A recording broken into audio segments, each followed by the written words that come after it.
El 16 d'agost de 1501, el Consell de Directors del Duomo a Florència encarrega al jove Miquel Àngel una escultura del David bíblic.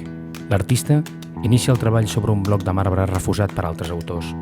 Massa estreta, mig desbastada, aquella matèria primera sembla un repte impossible. Un any després, el Consell de Directors amb Sandro Botticelli al capdavant queden meravellats pel resultat final. Li pregunten com s'ho ha fet.